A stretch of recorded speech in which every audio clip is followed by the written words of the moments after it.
Mary Jane Thompson was born in 1962 to Norman Thompson and Lenore, growing up in a small town called Cheek in New York. She was the third daughter, with two more sisters joining the family later on. Mary Jane always dreamed of becoming a model, even from a young age.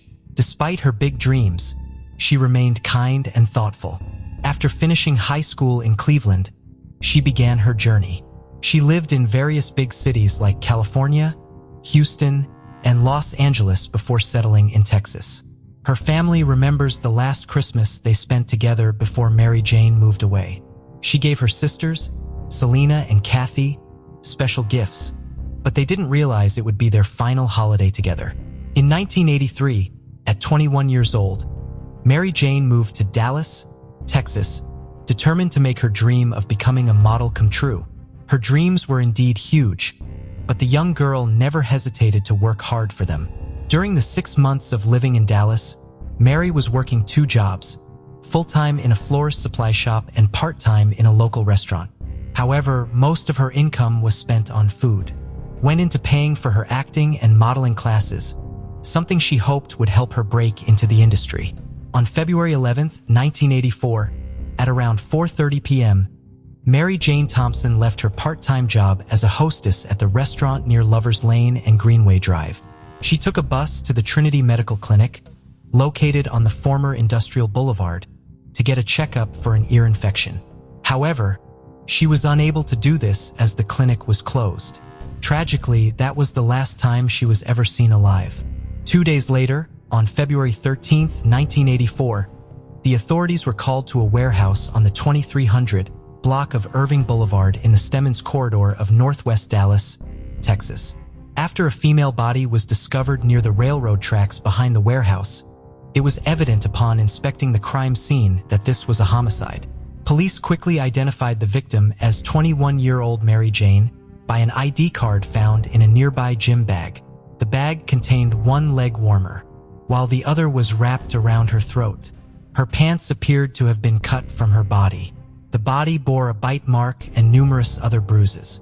The autopsy confirmed that she was sexually assaulted and then strangled to death with her own leg warmer. Unknown bodily fluids were also found on the corpse and preserved for later usage. However, this evidence wouldn't come into play for a very long time, as DNA technologies were not as advanced in the 80s as they are today.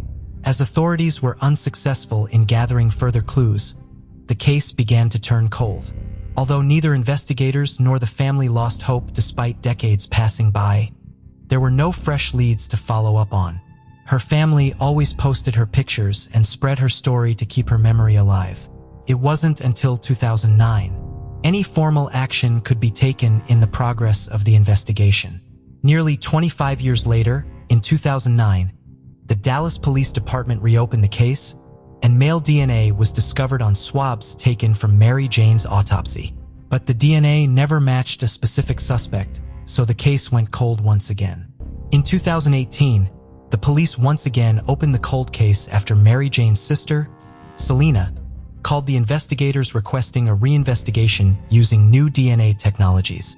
The investigators worked with a team from the district attorney's office, while the FBI also joined the task force in 2020. In the same year, they began a thorough search on genealogical websites, using new technology like ancestry databases to identify potential relatives of the suspect based on DNA collected at the crime scene. The search narrowed down to a single suspect, 60-year-old Edward Morgan. Morgan was just 22 years old in 1984 and was a familiar face in the area as he lived a few miles away from Mary Jane's workplace. To confirm their suspicions, the FBI agents then surveilled Morgan's West Dallas home for a week where he lived alone. On February 15, 2022, a Dallas police detective and an FBI agent grabbed the trash that Morgan had dumped in front of his house. From it, a soda bottle and 2 water bottles were sent to a lab to undergo forensic testing. The DNA from the bottles positively matched the DNA taken during the autopsy. On February 18, 2022, after 38 years, Morgan was arrested and charged with capital murder. Her family was grateful to the investigators who never stopped working on the case. The news brought closure to the family as they finally knew who was responsible for taking Mary Jane away from them. Selena wrote in a Facebook post, "I know you are looking down and happy that they finally got him." Sadly, their father, who wanted nothing more than to find his daughter's killer, did not see this day as he passed away in 2020. Morgan is currently being held in jail with his bail set at $500,000. What do you think about it? Tell us your thoughts in comments below. Let's continue. Before we proceed, I've got an exciting surprise for you. We've launched a brand new channel dedicated to intriguing content such as old historical mysteries, cold cases, and particularly chilling horror stories perfect for bedtime. Drop a comment letting us know if you're a fan of horror stories or not. You can find the link in the description below. Let's find out who will be the first to explore it. Alright, let's dive back into the video. Viola Hagencourt was born on August 16, 1900 and grew up in a lovely home. Not much is known about her life. After divorcing her husband in 1928, she never remarried or even dated someone. It was before the Great Depression when the divorce occurred and Viola swore off men for the rest of her life. Despite loneliness, she never complained about anything in her life. She was known as a happy, generous, and friendly woman among family members and neighbors. In 1980, Viola was living in the Pebble Cove apartment complex, located on the 2500 block of West Winton Road in Anaheim, California, after moving from her longtime home in Milwaukee. Apparently, her family believed that the apartment complex in Anaheim was a safer community for a lone woman, which was also closer to the family members. A decision that would come back to haunt them. Viola regularly chatted with other residents and visitors outside her apartment and was often seen walking around the building. One of her neighbors, who was a high school student at the time, found Viola very sweet and called her grandma. She often took cookies to the elderly woman. In the evening, she propped open her door with a Campbell's soup can, a worrisome habit for an elderly woman, according to some neighbors who thought it was unsafe. Concerns would no longer be only concerns for the well-wishers of Viola in the early 1980s. A neighbor grew worried when Viola was not seen leaving her apartment for several days. They entered her apartment on February 18, 1980, only to make a horrific discovery. When authorities reached the scene, they found the elderly widow's body sprawled out on her bed.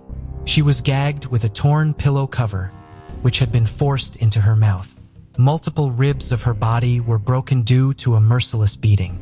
Blood stains were found on the bed under her pelvic area, and empty beer cans were found in the apartment. The cause of death was suffocation from the gag in her mouth. Although there were no marks of a forced entry into the apartment, signs of struggle were present in the bedroom. It was concluded that the old woman tried to fend off her assailant, but turned out to be no match for him. The medical examiner ruled that she was brutally raped before her demise, and semen was collected from the body. Viola was only 6 months shy of celebrating her 80th birthday when her life was ended in this heinous manner. However, the question of who raped and killed the elderly woman had no straight answer. Despite some physical evidence, investigators were far away from identifying possible suspects.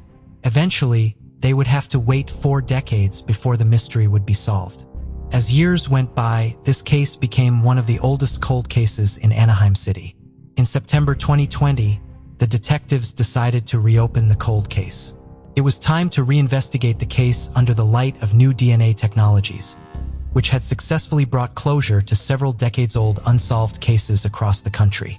With assistance from the Orange County Crime Lab and the FBI's Violent Crime Task Force, using new DNA technologies, a possible suspect was finally identified in 2021. The suspect in this horrendous crime was Andre William Lapierre, a man who struggled with alcoholism throughout his life. Due to his alcoholism, he lasted only a year in the military as he was discharged following an alcohol-related car accident. Along with alcoholism, he also had a reputation for abuse. In 1980, Lapierre and his wife separated, and she filed a restraining order against him. Lapierre was not a complete stranger to Viola. Lepper's sister Denise lived in the same apartment complex where he lived for some time and met Viola a couple of times. Sometime in the 90s, Lepper moved to the east, living in several places including Washington, Wyoming, and Arizona, and New Mexico. There he worked as a truck driver as well as a plumber. He married twice, had 2 children, and went on to live his life peacefully until he was arrested in April 2021 from his Alamogordo home in New Mexico on the charge of murder. In the trial, LaPayer said that his connection to Viola was much more than meeting a couple of times. He claimed that Viola seduced him, and they had consensual sexual encounters on 2 occasions, one shortly before the murder. But he denied killing or beating her and said that she was alive and well, and was even giggling when he came out from her apartment. Though his current wife, sister, and stepson didn't believe that he was capable of killing someone.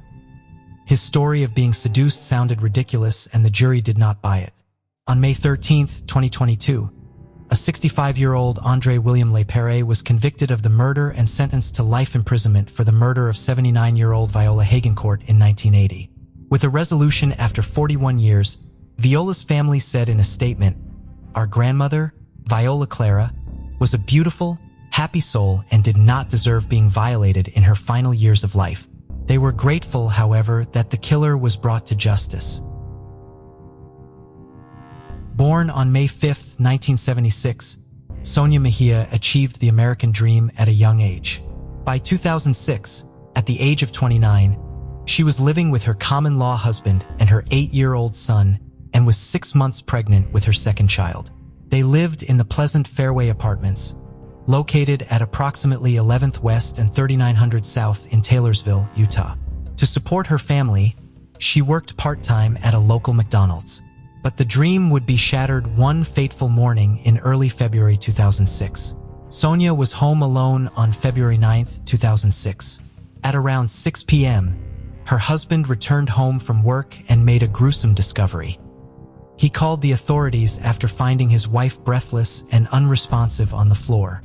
The crime scene clearly pointed towards a homicide, which investigators concluded to be a robbery gone wrong. An autopsy on Sonia's body later showed that she had been sexually assaulted before being killed by strangulation. Tragically, Sonia's 24-week-old fetus also did not survive. Multiple items were missing from the apartment, which included 3 pieces of jewelry that belonged to Sonia: a heart-shaped ruby ring, a diamond ring, and a religious pendant fastened to a gold chain.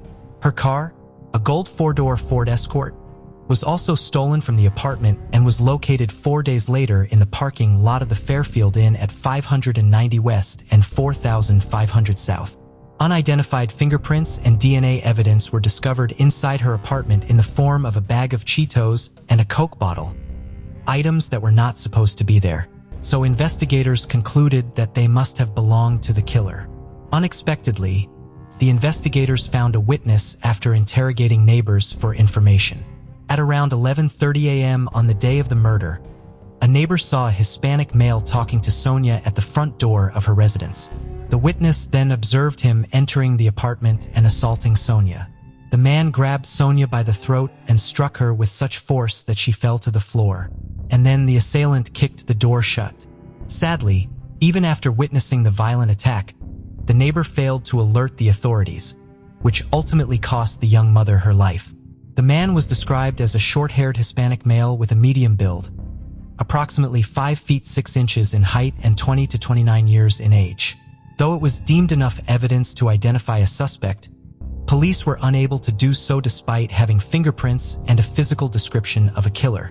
The authorities believed it to be a random attack until 2 years later, when the killer struck again on the same day and in the same area. Damiana Castillo was born in Mexico City, Mexico on March 18, 1950. Little is known about her early life, but she was a loving mother and grandmother. She was known to have a very gentle attitude and shared kind words and blessings with everyone she crossed paths with. One neighbor described her as a prompt lady who had never been late for work and never forgot to attend church. Her 2 children, 1 son and 1 daughter, and her 5 grandchildren adored her to death.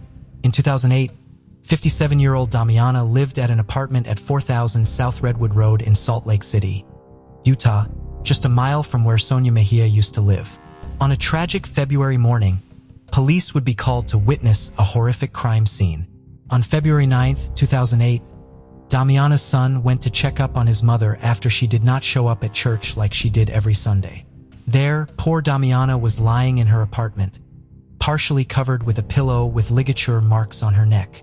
Police noted the signs of a fight in the apartment, including an overturned table. Damiana's pocketbook and wallet were found abandoned on a couch, and her jewelry box had also been disturbed. DNA was collected from the victim's neck, while a latent fingerprint was found on her purse. At first, this murder was believed to be a separate attack similar to Sonia's. However, excluding the age factor, these two murders had extreme similarities between them. But from 2009, investigators conclusively believed that it was the deeds of one person after the biological evidence linked both slayings. Nonetheless, both cases could not be solved at the time due to the DNA and fingerprints not matching a person present on the criminal database. In 2010, prosecutors used the DNA profile to charge the unknown suspect with 2 counts of aggravated murder, referring to him as John Doe, since his identity could not be specified. The killer earned his name as the February 9th killer, indicating the date of the crimes. Though the killer was not considered a serial killer, for years, police in West Valley City and Taylorsville would have extra officers on patrol on February 9th in order to prevent a third slaying. Over the years, these 2 cases received much-needed media attention, but no particular breakthrough could be earned through that. It would all change in 2016, when the FBI maintained automated fingerprint identification system reported that prints taken from the scene had been matched to a person. Juan Antonio Arreola Murillo Arreola is a 41-year-old Mexican resident who was living in the U.S. in 2008.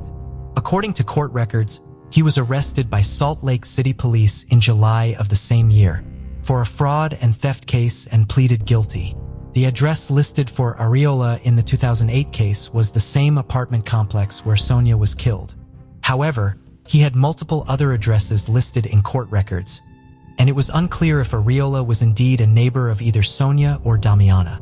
Arreola was deported from the U.S. back to his home country Mexico in October 2008 and has been living there since. In 2017, prosecutors amended the John Doe charges and the court issued an arrest warrant for Arreola. Although the killer's identity was unfolded to the investigators, it was not public due to the suspect living in another jurisdiction. The charging documents were unsealed after he had been extradited to Utah from Mexico. He was charged with 3 counts of aggravated murder, 2 counts of aggravated burglary, and 1 count of aggravated robbery. If found guilty, he could face life in prison without the possibility of parole. Before we continue, 90% of you haven't subscribed to our channel, so if you like this video, please subscribe. It motivates us to make more content for you. Okay, let's continue. Margaret Brooke was a hardworking elderly woman who lived her life to the fullest until it was tragically cut short. Helen lived all by herself in a 2-bedroom apartment at the Garden Apartment Buildings in the Mojave Desert town of Apple Valley, California. She was a well-spoken, attractive, and respected lady in the community, and everyone had only good things to say about her. A tenant would later describe her as a cautious woman, due to her living alone in the apartment. Helen was very dedicated to her work. For 20 long years, she worked for San Bernardino Valley College in the food services department. However, she later shifted to a different work line to experience other things in life. In 1985, Helen was working 2 jobs. She sold clothing at a fashion boutique called Lolo's in the Apple Valley admirably. 63-year-old Helen would model for the clothes that the store would put on fashion shows. She also worked as a bug keeper at a store right across Highway 18 at the bowling alley, which at the time was known as Gold Strike Lanes. On July 5, 1985, a Friday, Helen did not show up for work, an extremely unusual thing for her to do. Her boss called and called, but nobody answered. The concerned co-workers then called the sheriff's department for a welfare check. When officers drove down Highway 18 to the Garden Apartments, the door of Helen's apartment was unlocked. They found her lifeless body lying inside as they entered the scene. Not much evidence was present at the crime scene. However, DNA was collected from the scene, but nothing came of it since DNA technology was in its infancy back then. Autopsy results concluded that she died from strangulation by a nylon stocking.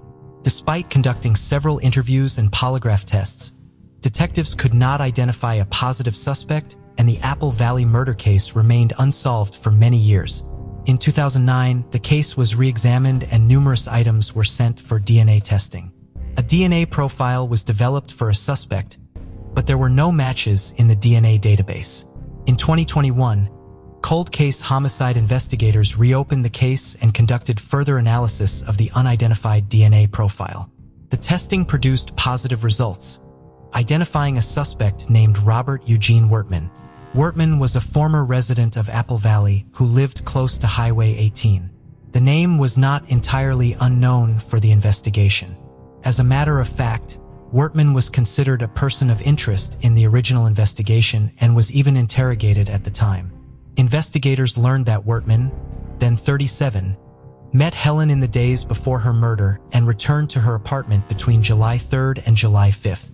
However, he claimed to have no knowledge of the crime and even denied going to the apartment. Prove his involvement in the murder.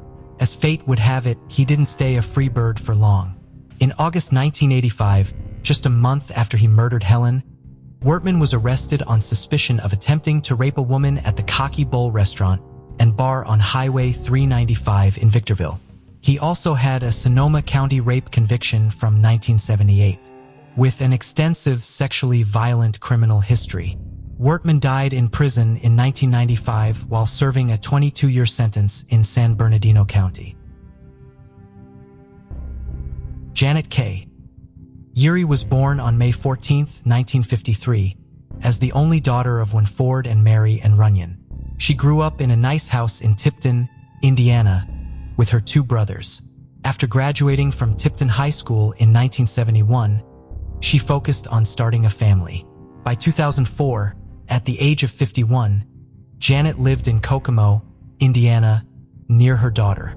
She worked as a lab manager for 16 years at CNB Optical One in Kokomo and was known for being very good at her job. Janet and her daughter Carly Martin lived close to each other in the same neighborhood on North Appleton Way in Kokomo. Janet loved spending time with her granddaughter, her favorite thing to do. She also enjoyed gardening, using her computer, listening to music, and being outdoors.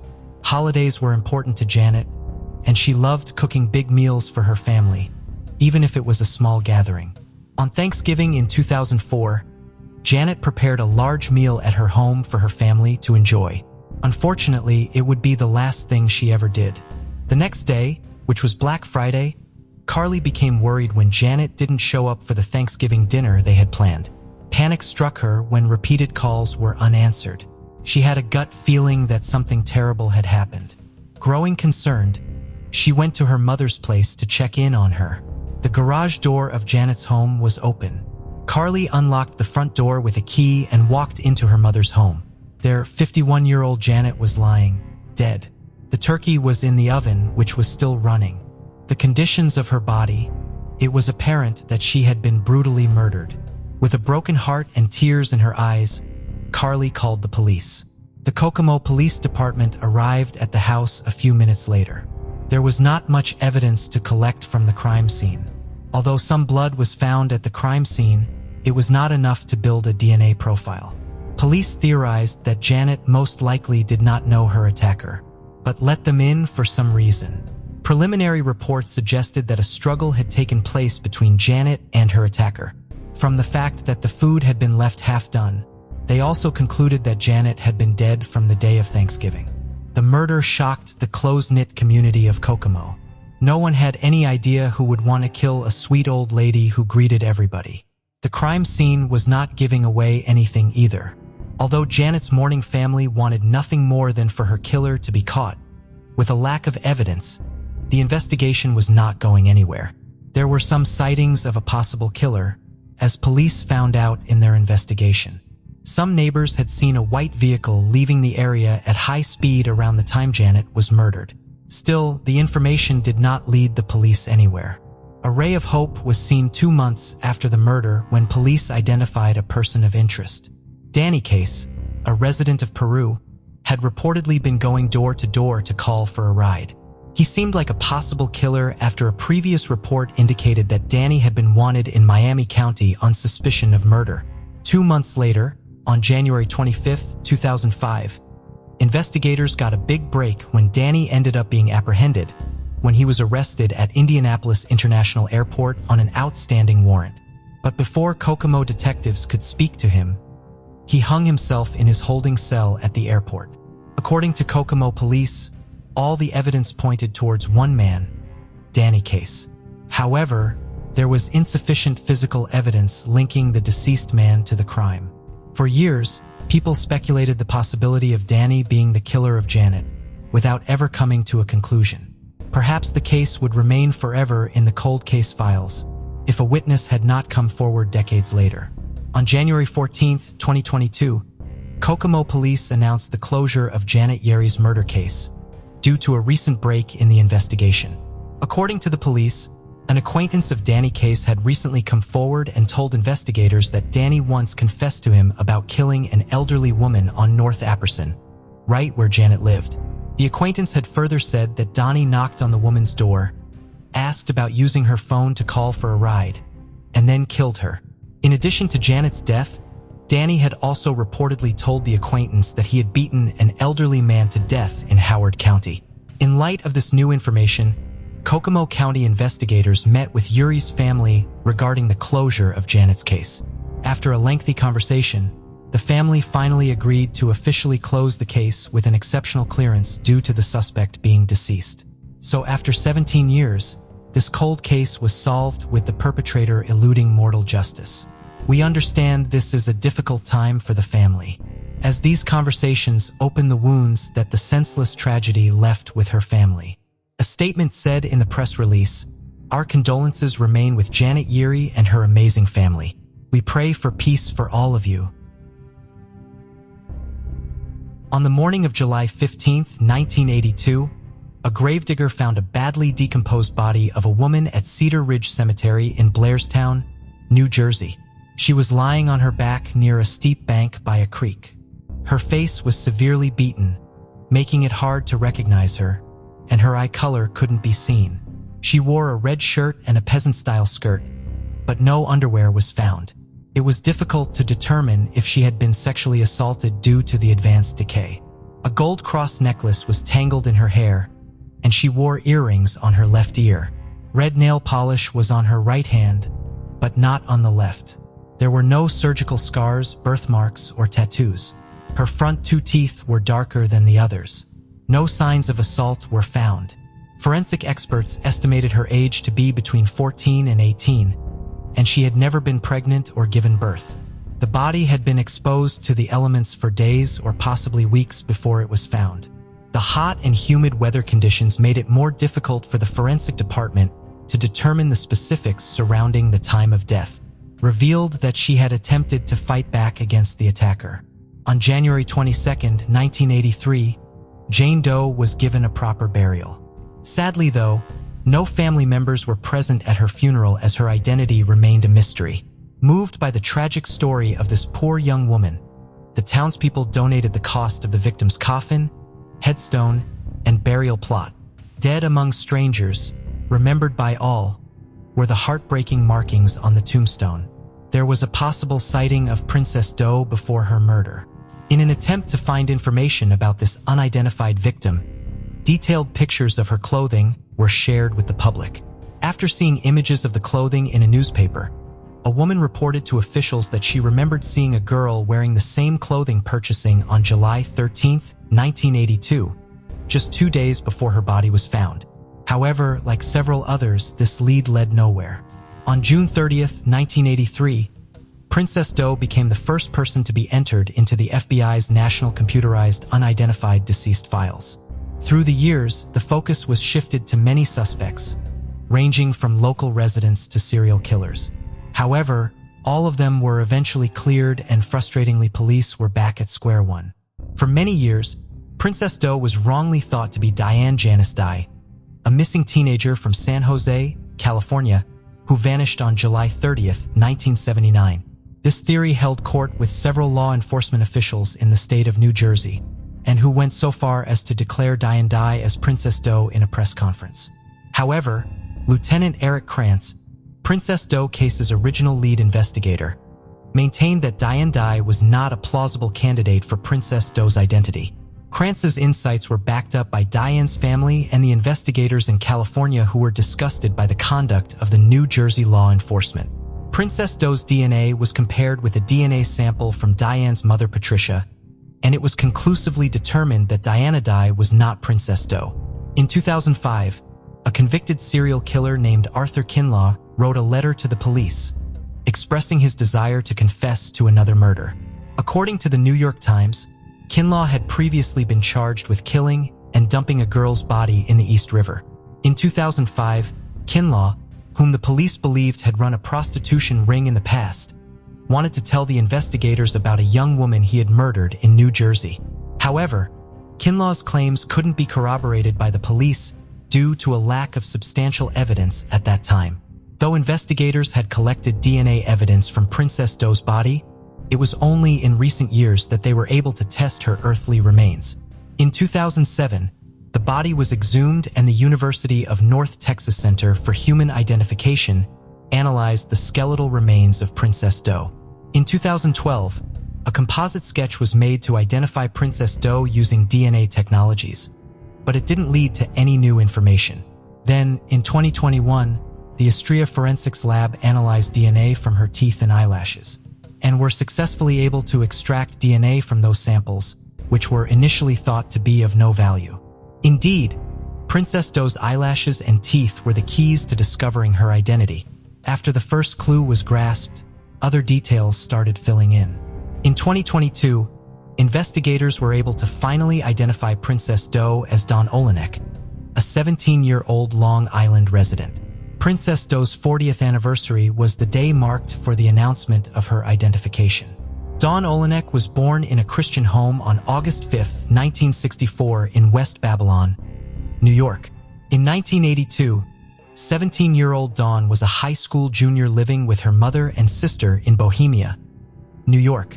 She left home on June 24, 1982 at her mother's request. The mother wanted Olenek out of the house. The reason why has never been clarified, and she was never seen alive again. Detectives believe that after leaving her home, somewhere, somehow, Dawn had crossed paths with Arthur Kinlaw. Kinlaw then tried to force her into sex work for a prostitution ring that he and his wife Donna ran in Suffolk County, New York throughout the 1980s. When she refused, he killed her in an attempt to get rid of a witness. Following the identification of Princess Doe as Dawn Olenek, Arthur Kinlaw was reconsidered as a suspect and later charged with Olenek's murder. If convicted, he will be facing another life sentence, along with the 2 he is already serving. For 40 years, law enforcement has not given up on Princess Doe. Warren County Prosecutor James Pfeiffer stated in a news conference. He added that science and technology played crucial parts in solving Olenek's murder. Olenek's surviving relatives sat with her photo pinned to their lapels at the press conference. For over 40 years, Dawn had been resting in a grave in the town of Blairstone, New Jersey. Now her family is deciding whether or not she should stay in New Jersey or come home to New York. Whatever their decision might be, investigators are relieved to finally have identified her and given Dawn Olenek her identity back. In the era of DNA advancements, victims deserve much more than a gravestone with no name on it. Hopefully in the future, no family will have to live their lives wondering about their lost loved ones. On July 31, 1960, a school teacher from Las Vegas named Russell Allen was looking for rocks to decorate his garden in a desert area near Congress, Arizona, just off of Old Alamo Road, 1.5 miles from Highway 93. After just a few moments, he stumbled upon something so horrific that would haunt him for decades. In the creek bed of Sandwash, a little girl's mother, badly decomposing, partially buried body was concealed. He wasted no time in notifying the authorities. As local police reached the scene, they found the body wearing a blue blouse and reddish shorts. The adult-sized rubber thong sandals that she was wearing were cut down to fit her feet, and leather straps fastened the sandals.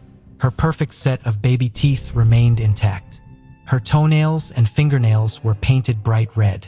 There were no signs of fractured or broken bones, which ruled out the history of abuse, suggesting that this was a random attack. The remains were, however, charred. Detectives believe that the perpetrator tried to dispose of her body by burning it, but could not entirely accomplish the task. He then changed his plan and buried the body in the desert, but did not do a very good job of that either. An autopsy concluded that the body belonged to a child. The investigators estimated that the little girl was in the age range of 2 to 7 years, with an approximate height of 3 feet 5 inches. She weighed between 50 and 60 pounds. She was Caucasian and had brown hair, but it could have been previously tinted or dyed auburn. However, no one could tell if she had any birthmarks or distinctive spots on her body, due to extreme decomposition and charring. Her cause of death could not be determined, but officials considered this case a homicide based on the circumstances. It was a tragic case all around. Not only did the killer get away, even after such a monstrous act, but nobody even knew who this poor child was. However, people in the nearby Prescott community did their best to honor her.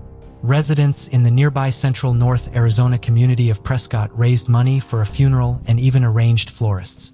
A local mortuary donated its services for the little girl they lovingly dubbed Little Miss Nobody, since nobody came forward to identify her. There was a lot of coverage from the media on this case in the first month of the gruesome discovery, but there were no leads to follow. Although the local sheriff's department continued their search for months, even interrogating every child sex offender in that area, yet nothing ever came of it. The case went cold as every clue turned out to be a dead end.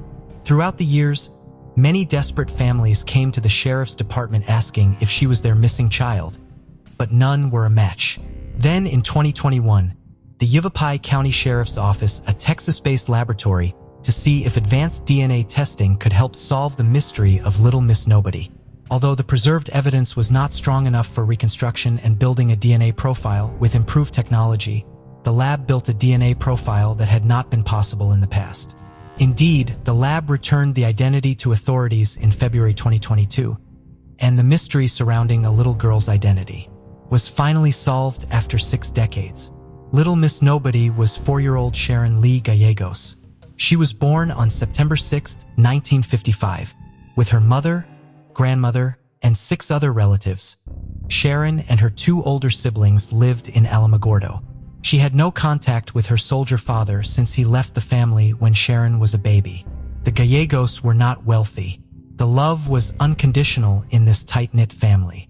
Her loved ones described Sharon as a happy-go-lucky child who loved running errands with her mother and enjoyed playing outside with the neighborhood kids along with her siblings. At approximately 3 p.m. on July 21, 1960, Sharon was kidnapped in an alley near her Virginia Avenue home while playing with her 2 cousins. The eyewitnesses said a couple offered to buy Sharon some candy and clothes in exchange for getting in the car with them. Sharon refused, but was dragged to the vehicle anyway. The car was described as a dark green 1951 or 1952 model Dodge or Plymouth sedan. The man was described as a fair, thin Caucasian with a long nose and sandy-colored straight hair, whereas the witnesses described the woman as a short, stout individual in her 30s. After loading Sharon into the car, the vehicle sped away. Once her cousins told Sharon's mom about what happened, she immediately called the police. Roadblocks were set up in nearby places but failed to apprehend the abductor. Investigators were concerned that Sharon was probably stalked for days or weeks before the abduction, but could not find out the perpetrators. Shockingly, in 1960, Sharon was not considered to be Little Miss Nobody because the remains looked much older than Sharon. This case was always open until the identification of Little Miss Nobody. Sadly, Sharon's parents passed away before the mystery was solved. Regardless, the surviving family members of Sharon were relieved to know that she had been found. Unfortunately, no new information on her killer has surfaced. On June 3, 1993, a trucker stopped to relieve himself on the side of the westbound State Route 152, also known as the Pacheco Pass Highway near Gilroy, California, when something grabbed his attention. It looked like the partially skeletal remains of a human body. After authorities reached the scene, they found a decomposing female body wearing blue jeans and a blue t-shirt with a blue jacket. She had white underwear and white Nike socks with blue stripes. Her brown tennis shoes were also recovered from the scene. After the body was taken to the coroner's office for an autopsy, many details about the victim's description and her murder were revealed. The forensic scientist concluded that the body belonged to a white woman, but she also had Hispanic characteristics. Most likely at the end of May 1993, she featured medium-length brown hair with brown eyes. At about 5 feet 2 inches tall, she weighed around 130 pounds. The 5-inch scar was found on her abdomen, possibly resulting from gallbladder surgery. She also had track marks across her arm indicating drug abuse. The manner of death was ruled a homicide by strangulation, and the body seemed to have been dumped after the murder. Even with all of these details, detectives faced difficulty finding out who this woman was. She did not match any missing persons in the area. No one came forward to claim her, nor could detectives connect any of the evidence to any person. Eventually, they started referring to her as the Blue Pacheco Jane Doe. The case went cold soon after the murder. Then in 2006, Keith Hunter Jesperson, otherwise known as the infamous Happy Face Killer, submitted a letter to the Santa Clara County District Attorney's Office admitting to sexually assaulting and killing an unknown female along the dirt turnout on Highway 152. Between 1990 and 1995, Jesperson strangled 8 women, including prostitutes and transients in several U.S. states, such as California, Florida, Nebraska, Oregon, Washington, and Wyoming. He is currently incarcerated at the Oregon State Penitentiary. He was known as the Happy Face Killer. Due to the happy face drawing, he always included in his letters taunting the police. He claimed he met her at a truck stop on Interstate 5 in Corning, California, and offered her a ride after buying her lunch. During the ride, the woman talked about having relatives in the Sacramento, California area. Jesperson believed she might have been a prostitute. In Williams, California, they engaged in sexual activities, and then he strangled her before driving on toward Gilroy, California. Pacheco passed on Highway 152 and tossed her body off the turnout. Although he mentioned her name being Cindy or Carla, he too had no idea about her true identity. A year after this confession, he pled guilty to her murder and received a life sentence. It was the rarest of situations where authorities had a convict behind bars without identification of the victim. Blue Pacheco Jane Doe remained one of 3 unidentified victims of the Happy Face serial killer for decades. In 2019, detectives from the Santa Clara County Sheriff's Office began utilizing the new DNA technology advancements in an attempt to identify Blue Pacheco Jane Doe while partnering with the nonprofit DNA Doe Project. Finally, in April 2022, she was discovered to be Patricia Skipple from Colton, Oregon. Patricia Skipple was born May 29, 1948, and grew up in Colton, Oregon. Patsy, as she preferred to be called, was a mother of 2 and a resident of Oregon. She was described as a gentlewoman who loved her family more than anything. In 1992, she left her home and also the city in the middle of the night after an argument with her husband. She never returned. For years, Patsy's family wondered where she was and if she'd ever come home. It was only after detectives paid a visit to Patsy's family saying that she was identified that they came to know her fate. We can only hope that they heal knowing that justice was served for Patsy. In the late morning hours of June 16, 1974, a man was searching for driftwood with his 2 teenage sons in a condensed wooded area of Singer Island in North Palm Beach, Florida. The trio was combing through the area along the eastern edge of the Intracoastal Waterway, just 2 miles south of Lost Tree Village, when they came across what looked like skeletal remains. Palm Beach County Sheriff's Office investigators soon reached the area to discover a gruesome scene. The remains appeared to be tied to a tree. Amongst the bones, they found mostly deteriorated clothing, including a black knit pullover sweater that was trimmed at the bottom, a gray waistband and long gray sleeves that were capped at the shoulders, and size 5 yellow panties with yellow stripes, which was believed to have originated from a pair of denim high-crop shorts. The partial remains were brought in for examination. The remains were in such bad condition that the medical examiner could not determine the cause of death in the autopsy. Although holes in the sweater indicated gunshot wounds, however, no bullet casing were found at the scene. There were definite signs that animal activity had scattered the remains. The medical examiner concluded that the remains belonged to a white female between the ages of 14 and 25. She weighed approximately 83 to 103 pounds and stood anywhere from 4 feet 11 inches to 5 feet 2 inches. She most likely had blonde hair with a red tint to it. Due to the level of decomposition at the time of her discovery, her eye color could not be determined. Regardless of that, an abstract profile of the victim was created. When media reports first came out, the Singer Island Jane Doe was believed to be Bonnie Robinson, a young girl who had gone missing from Detroit, Michigan. Yet upon further investigation, this theory was ruled out. Over the years, many attempts were made to identify the young girl. Then, in April of 2014, her body was exhumed to collect more physical evidence. In 2015, a DNA profile was developed, but there was no match in Cody's, suggesting that the girl likely had no criminal history. After developing a DNA profile, several other missing women were able to be ruled out through DNA comparison. In 2019, the Palm Beach County Sheriff's Office prepared a new facial reconstruction of the girl, but no one came forward with any leads. Finally, in December 2021, the DNA was sent to a genealogy lab to comb through genetic databases and try to develop a family tree based on the recovered DNA. In March 2022, the ancestry was successfully traced, leading to the identification of distant relatives of Singer Island Jane Doe. After relentless efforts, the Palm Beach County Sheriff's Office was able to contact potential family members. Additional DNA testing of surviving family members confirmed Jane Doe's identity as 15-year-old Suzanne Poole. Susan Poole was born February 12, 1957. She lived in a trailer park with her family in Fort Lauderdale. The 15-year-old went missing from Broward County, Florida in December of 1972. Susan was a troubled teen. On many previous occasions, she ran away from home. She often hitched rides with strangers, which was common in those days, so her family was not initially alarmed when she went missing in 1972, believing she had left voluntarily and would soon return home as she normally did. Susan was never heard from or seen again. As decades passed, her family members always wondered whether or not she had left of her own volition. The only possessions Susan left behind were some clothing and her pocketbook, which was later discovered at her friend's home. It would take over 5 decades to put all the clues together to what happened to Susan Poole.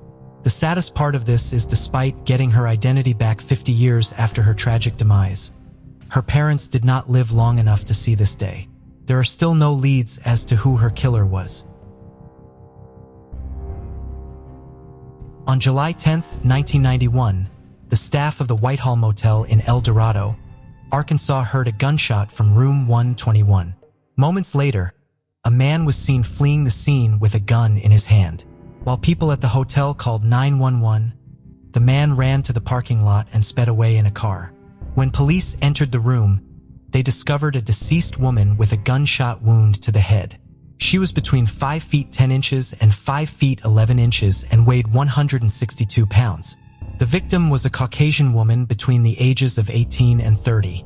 She had blue eyes and about 9-inch long brown hair which had been dyed blonde previously. She wore a white t-shirt, acid-wash jeans with a black belt, white tennis shoes with white ankle socks, and a gold-colored chain bracelet on her right arm. As a distinctive identification, she had a birthmark under her left breast. She had freckles, 2 piercings in her left ear, and 3 piercings in her right ear. Bruises were found on her right eye and left wrist, suggesting that she most likely was battered and abused before her death. An identification card was discovered along with the body with the victim's photo and the name Cheryl Anwick. Yet after authorities tracked down the real Cheryl Anwick, who was very much alive, authorities realized the victim was not Cheryl, nor was she Mercedes Cheryl Kaufman, Kelly Lee Carr, Shannon, or Sharon Wiley, all aliases she used while she was alive. Although police found many of her friends, nobody knew her real identity. Ultimately, she was named the El Dorado Jane Doe. Soon, police apprehended the killer, James McAlphin, the victim's ex-boyfriend and occasional pimp, and charged him with first-degree murder and second-degree battery. Jane Doe met McAlphin shortly after she had moved to Dallas. However, the relationship was rocky from the start and abuse was a constant factor.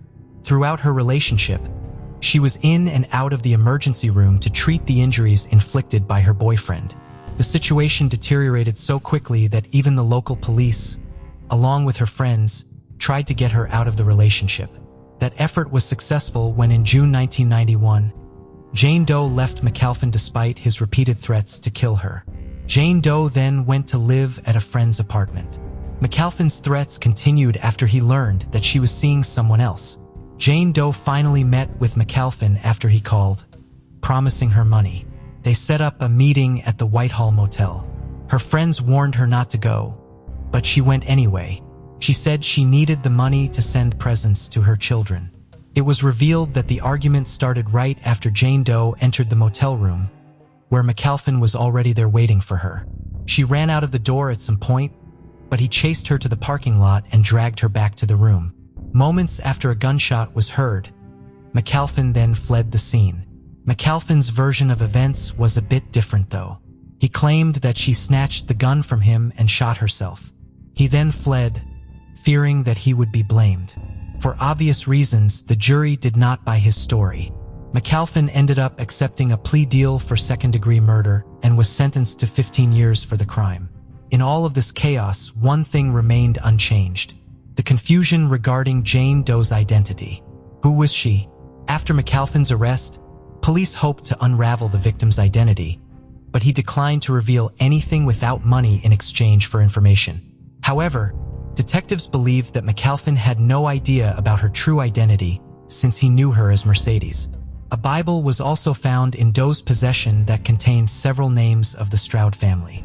When police reached the Stroud family, they were convinced that Jane Doe was not related to this family since they were African American and she was white. However, she had lived with them for some time in mid to late 1990 under the name Cheryl and Wick, a runaway from Louisiana who had just moved there from Minneapolis, Minnesota. A bit more information came to light after the police dug deeper. While staying in Dallas, Jane Doe worked at a local KFC full-time, but occasionally engaged in prostitution to pay her bills. Between 1990 and 1991, she was arrested 4 times for different charges, including prostitution, public lewdness, and writing bad checks, each under the name Cheryl and Wick. Although police had reconstructed some of Jane Doe's movements before her death, unmasking her identity seemed an impossible task considering she told numerous different stories to different people. To some people, she said that she used to be a stripper, was from out of town, and had 2 kids raised by her mother with whom she did not get along. To others, she had said she was in the witness protection program and that her father was in the mafia. Some had heard that she was wanted for bank robberies on the East Coast. There were even rumors of her being on the run for the murder of a truck driver. But none of these could be proven as a fact, and she remained the El Dorado Jane Doe for decades. This case is very bizarre considering, unlike most other Jane Doe cases, authorities had real-life photos of the victim, her killer behind bars, and people knew her before her death. The only puzzle piece missing was her true identity. In 2019, Yolanda McCleary, a genealogy researcher and crime scene investigator, approached local law enforcement with her team to help identify Jane Doe. After several search efforts and DNA profile work, Yolanda and her team were finally able to track down a distant cousin using GEDmatch. From there, they were able to reconstruct a family tree. After more than 30 years in 2022, El Dorado Jane Doe's real identity was finally made known. The woman was identified as Kelly, whose last name is kept hidden to respect her family's privacy. In 1968, Kelly was born in Virginia to a woman named Brenda. She grew up knowing her stepfather as a father figure because her biological father had no idea she even existed. Kelly had 1 younger sister. Soon Brenda divorced her then husband and she remarried 2 more times after that. After 3 failed marriages, Brenda moved to Virginia Beach and Kelly and her sister went to live with her aunt. After about a year, Kelly came back to stay with her mother. At this time, she dropped out of school in 10th grade and began working at a beach jewelry kiosk. By this time, Brenda had developed a drug addiction and a penchant for stealing. In 1986, at the age of 18, she moved to Little Rock. She would spend roughly 3 years in the city, leaving in 1989. Kelly grew closer with her younger sister after moving to Florida in 1989. even briefly moving her sister in with her during her stint in Florida. From there, the two sisters went their separate ways when Kelly moved to Virginia in 1990, followed by Texas in 1991. Later that same year, Kelly eventually moved to El Dorado. This is where she spent the rest of her life until her ex-boyfriend murdered her on July 10, 1991. Kelly used several fake names to conceal her identity. Although Brenda did not seem to care about her daughter, the sister tried to find Kelly and always wondered where she was, although nobody formally reported her missing. Despite all the confusion surrounding Kelly's true identity, genetic scientists have once again managed to unravel the mystery. 33-year-old Derek Burdo and his wife, Shanelia Harris Burdo, lived in Forest Hill, North Texas. While they appeared normal to many, their marriage had deep-seated issues. They sought help from Reverend Danny Kirk, senior of Greater Sweet Home Missionary Baptist Church. After counseling, things seemed better, but Derek's mental problems resurfaced. He became paranoid about his wife's whereabouts and grew more aggressive. They returned to the church for help, and Derek received medical treatment. However, his condition worsened. On October 29, 2012, Derek drove his car into the church and attacked Reverend Danny Kirk Sr. with an electric guitar, killing him. Police subdued Derek with stun guns, but he died the same night. Shanelia Harris Burdo revealed that Derek was paranoid and believed he had been drugged. Investigation suggested he had been given PCP, likely by the Reverend. PCP is dangerous due to its adverse effects on behavior and perception. PCP is a hallucinogenic drug that causes mood disorders, paranoia, hostility, and physical and unimaginable electric guitar became a tool and weapon to kill a person. But this next one brings an unassuming terror all its own. In Northwest Florida, there lived a couple, Monica Gooden and Darius Johnson. They were in their early 20s and were nearly in a good relationship. They even had a baby who had died prematurely. And like the baby, the bond between the couple was dying too. Over a period of time, Darius felt a sense of pestering from Monica's behavior. She would often control him and say no to things he liked. Then came a day when Darius had it all. On Sunday, March 31, 2013, Darius picked up his Xbox 360 console and killed his partner Monica Gooden at home in the 2200 block of Northwest 55th Terrace in Florida. Monica's body was discovered after he was caught attacking another woman, Geraldine Price, at a nearby apartment in Lauderhill. The cops found a bloody Xbox console and 3 knives near the body. From then on, the case got interesting. When the cops intervened, he said that killing someone born under Taurus's astrological sign was the only way to set his soul free. Wasn't even a Taurus. It was clear that Darius had mental health issues and wouldn't act on curing himself. A lot of it stems from that which resulted in the brutal death of his partner Monica Gooden. Darius was charged with burglary, double murder, and assault and was sentenced to life in prison. From a console being a deadly weapon, we now move on to the next unusual weapon that caused a lot of trouble. For a family, Darnell Alvarez and Daviana Blake were married in their 20s and they had a son. The family was small, but the plans weren't. To the rest of the neighborhood, they seemed like a normal family. But that wasn't the case at all. It was clear in the family that the patriarch was the one to discipline. Whatever he said would be the last word, and that got toxic within the family. And it caught on early. In 2013, Darnell Alvarez of Phoenix, Arizona, beat his 2-year-old son with a belt as his mother Daviana Blake failed to act, fearing Child Protective Services. What could the little kid have done to deserve such a gruesome fate? The 2-year-old wet his bed and was getting disciplined for that. That, of course, wasn't the only time. He was hit twice in the morning for wetting his bed, twice in the afternoon for defecating in his underwear, and later in the evening, which resulted in his death. The boy had bruises from the beating he got, which led to internal bleeding and a lacerated liver. On interrogation, the wife, Daviana Blake, said that she didn't intervene because she didn't want to upset her husband. Her parents were set to jail for child abuse and first-degree murder. And if you think filicide has only one face, wait for the next one, where a baby was choked. Sheena Arnold was born on March 29, 1980, and had a criminal past. There were a series of incidents that followed the act of filicide. She was convicted of abduction in 2000 and of forgery in 2002. China Arnold moved in with her boyfriend, Tyrell Talley, in Dayton, Ohio. They were living partners. In their 20s, they had children, and Paris Talley was one of them. Born in August 2005. But there was a problem. Tyrell Talley wasn't ready to take responsibility for the child. He also refused to believe that he was the father of the child. Tyrell Talley was an infidel in the relationship he had with China. China Arnold knew of this and later took the life of the infant. On August 29, 2005, when China was intoxicated, she placed her baby in the microwave for over 2 minutes when her boyfriend wasn't at home. The baby had died due to a high temperature. The baby had no external injuries but did have internal ones. The baby was taken to the hospital and was pronounced dead. This act of filicide not only devastated the family, but many others living within the vicinity. What was more troubling was that the father of the child was ready to blame the neighbor's kid for the said act. It was still hard to digest what these parents subjected their children to. China Arnold is currently serving a life sentence. An unusual case and an unusual weapon that destroyed an infant's life. This next weapon is as bizarre as the case.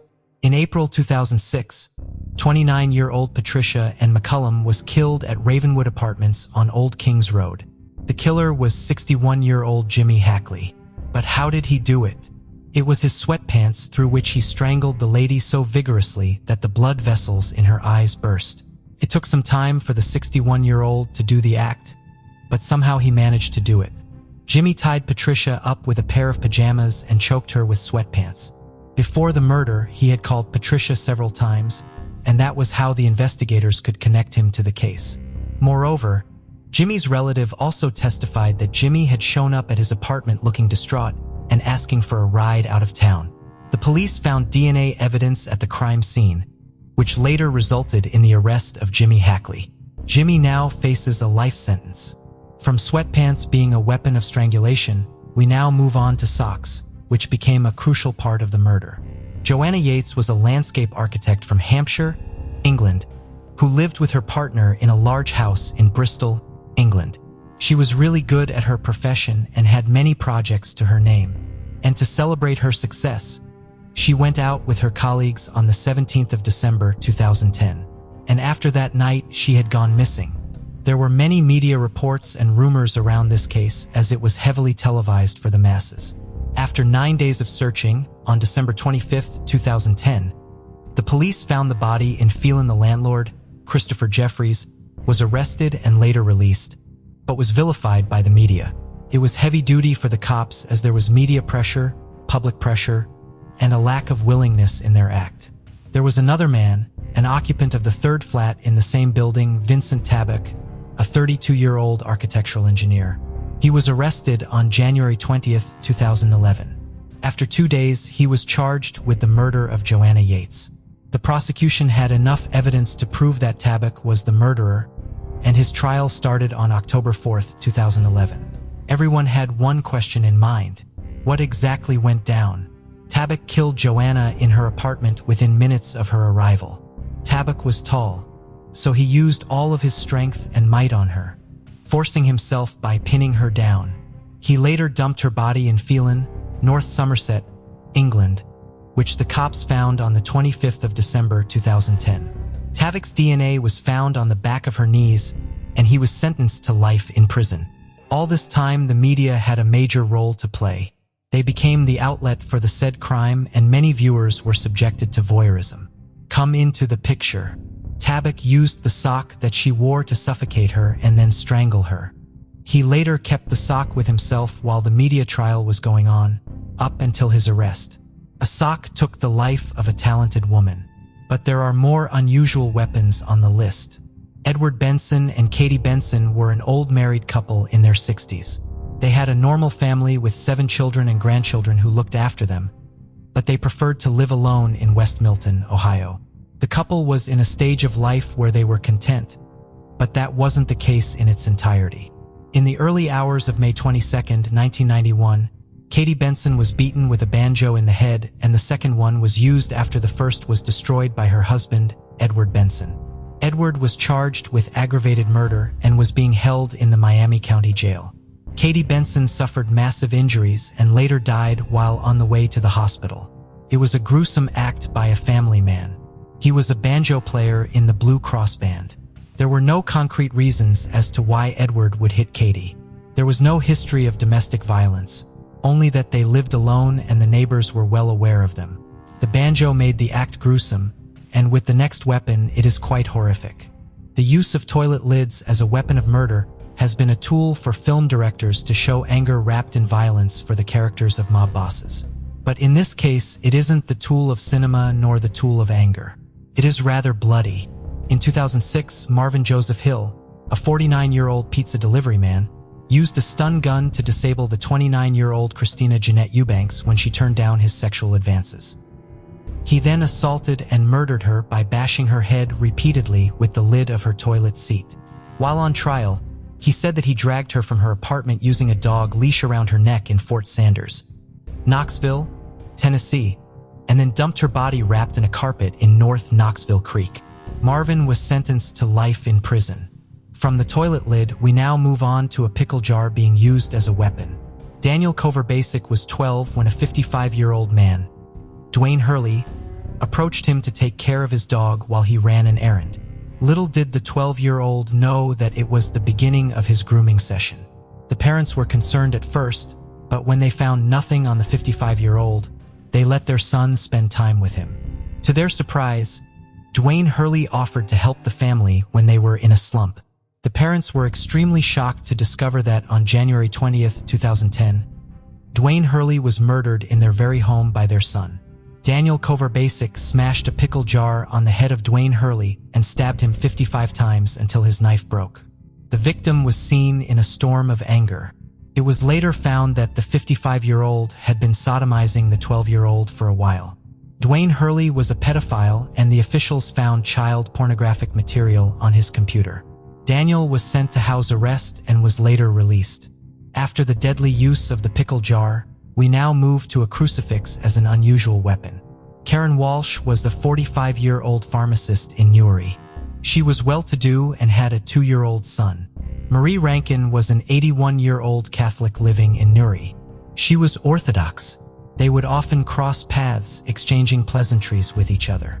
Marie Rankin would often tell Karen to be responsible and make an effort to take care of her child. Karen couldn't take the constant nagging that Marie passed on. On Christmas Day in Newry, Marie Rankin was beaten with a crucifix and was sexually assaulted. That day, Karen was drunk and angry. She lashed out at her with a crucifix that had been given as a wedding gift to Marie Rankin. The degradation further extended to Karen removing Marie's clothes and sexually abusing her. In the court of trial, Karen Walsh showed no remorse for the incident, and neither did she explain the reason for the said crime. It is hard to imagine how humans can extend their thoughts and act as evil as they can. The next weapon is a jump rope, which makes it even worse as a weapon of murder.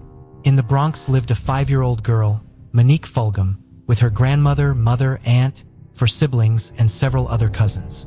It was a joint family of mostly women in a building on the 7th floor, and it was all good until a sad day arrived. The 5-year-old girl was strangled, assaulted, and later hanged using the jump rope in her bedroom. All of the aforementioned crimes were committed in an empty house on the 7th floor where there were no men present in the apartment at the time. It was 6 in the evening when the baby's grandmother discovered the grisly body of her granddaughter hanging unconscious from the closet door. The 5-year-old was found dead while she was being taken to the hospital. The case is still unsolved. As gruesome as it can get, the next choice of weapon is a frying pan. Nora Peterson lived with her partner Michael Milczarek, an Elgin. The couple was well-to-do and had a pretty good relationship. As easy as it seemed on the surface, the couple would often argue over petty things.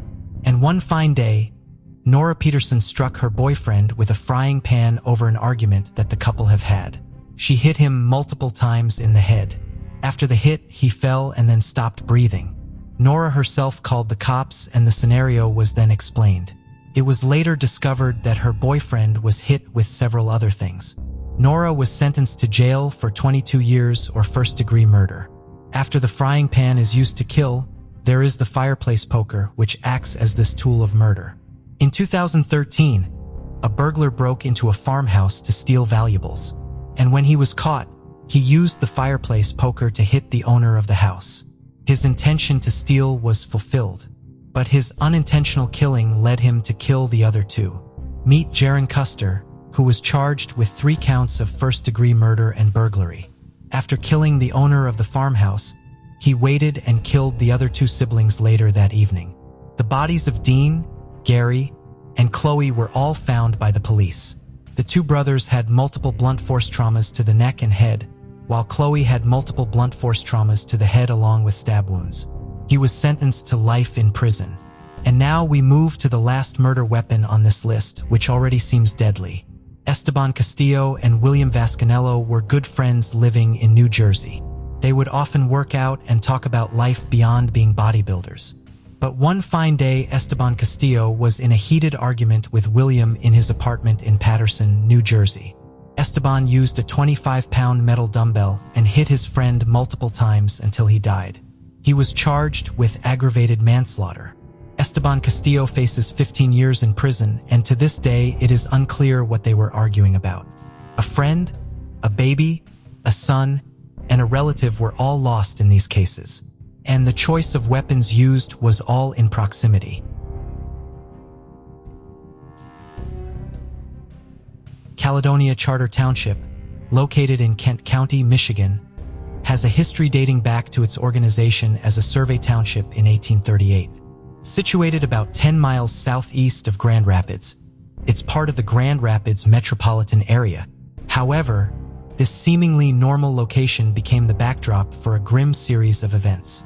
Sharon Gross, born to Jacob and Lois Gross, initially led a typical life. She got married, had 2 children, but eventually separated from her spouse due to differences.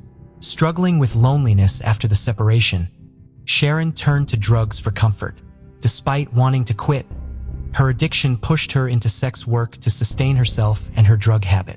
One late night on October 2nd, 1996, Sharon found herself in a troubling situation. The following day, October 3rd, 1996, a delivery person stumbled upon a body wrapped in a carpet during their regular rounds. They promptly informed Kent County officials. Kent County deputies reached 76th Street, southeast between Paterson and Craft Avenue and Caledonia Township, where they located a deceased female. The woman was 29 years old when this incident occurred, and her name was Sharon K. Hammock. She was sexually assaulted, strangled, stabbed twice in the head, hogtied, and dumped on the side of a highway. The assailant assaulted the victim, leaving DNA vaginally and rectally, as well as other items including a rope that was used to hogtie the victim. Sharon was a mother of 2 and 4 months pregnant when she was killed. This murder was one of the 12 grand rapid murder sprees in 1994. Although the police gathered all the DNA evidence present on the victim, they couldn't find the assailant due to a lack of resources and technology, and soon this case would turn cold. A string of crimes happened on the highways connecting the US, Canada, and Mexico borders over the years. There were over 500 murders along the highways of these countries, and over 200 possible suspects. These strings would also connect human trafficking that occurred across the states. The possibility of suspects being long-haul truck drivers was high due to the multi-jurisdictional nature of these heinous crimes. In 2006, Maryland State Police were investigating the homicide of a woman who was assaulted and stabbed to death. The assailant left DNA in that victim's body as well. The Highway Patrol has been heightened over the years due to the increasing number of crimes on the highways, and the murderer was very similar to that of Sharon's. Even after increased patrol by the police, they were still not able to get their hands on the murderer until 2022. On August 16, 2022, there was a regular traffic arrest of a man named Gary Artman. When police ran a check on his ID, they found that he was arrested in 1982 for a sex crime. He spent 10 years in jail in Michigan and was released in 1992. So the Mississippi Highway Patrol put him in custody and contacted the Kent County Sheriff's Office in Michigan. They verified his DNA with the crimes that occurred on the highway with the help of the Forest County Sheriff's Office in Mississippi, the Jefferson County Sheriff's Office in Alabama, the Columbia County Sheriff's Office in Florida, the Michigan State Police Crime Lab, the Kent County Prosecutor's Office, and the U.S. Postal Inspection Service. Using IgG, they were able to check that the DNA of the perpetrator found in the Maryland case in 2006 and Sharon K. Hammock's case in 1996 was from the same person. IgG showed a family tree of that DNA sequence, which included Gary Dean Artman, and his previous record showed that he worked and lived in Michigan when Hammock was killed. Further investigations reveal that shortly before the homicide, the victim was in Ontario, California, and it was found that around the same time, Gary Dean Artman was within 20 miles of Ontario, California when he was cited by local authorities. All of these clues added up to the arrest of Gary Dean Artman after 26 years, who is now being held in the Forest County Sheriff's Office in Mississippi. The Kent County Sheriff's Office is trying to extradite Gary Dean Artman to Michigan, but the extradition is still in progress. The 26-year-old cold case is now finally solved with the help of technology and diligent police officers, who never gave up on cold cases by showing trust with the families that lost a loved one. On August 18, 2022, one of Sharon's case detectives knocked on Terry Nowitzka's, Sharon's sisters, door and Walker. The investigator wanted to make sure that the family learned of the arrest first. He had also gotten on the phone with one of Sharon's other sisters, Tina DeYoung. DeYoung was stunned. "It's just a flood of emotion," she told the police. "I'm happy, but I'm sad too." DeYoung said the news brought up the pain of losing her sister all over again, but she is grateful to the Kent County Sheriff's Department for never forgetting about her sister. Unfortunately, Sharon's parents, Jacob and Lois Gross, were both deceased before justice was served. "Mama, we got justice for her," DeYoung said Thursday night, looking up toward the sky. "I'm sorry it didn't happen before the good Lord took you, but justice will be served. You can celebrate with her up there." Police had been working on an in-depth examination of the 1990 murders and spoke with Terry Nowitzka's in mid-May. "We would love to know who did this to her. It wasn't right for any of the girls to have done this to them. Just terrible," Terry said tearfully. "Sharon was a loving sister, a loving daughter, and a loving mother to 2 children, and we miss her so badly. She was a loving sister, a loving daughter, and a loving mother." Terry said her sister was 3 to 4 months pregnant when she was killed. "So there's a baby we don't even know about," she said. "Sharon wanted everything out of life for her children. I don't know who she got hooked up with on drugs. When she first got into it, she wanted to get clean for her children, but then she got so far into crack that it took her downhill. It was just terrible to see her on the streets. I hated seeing her there." Finally, Sharon's family could now feel peace after the murderer was brought to justice. And indeed, Sharon Hammock was not the only sex worker to have gone missing and eventually been found dead in Michigan during the 1990s. Incredibly, she was the 9th of 12 killed during that decade in the Grand Rapids area.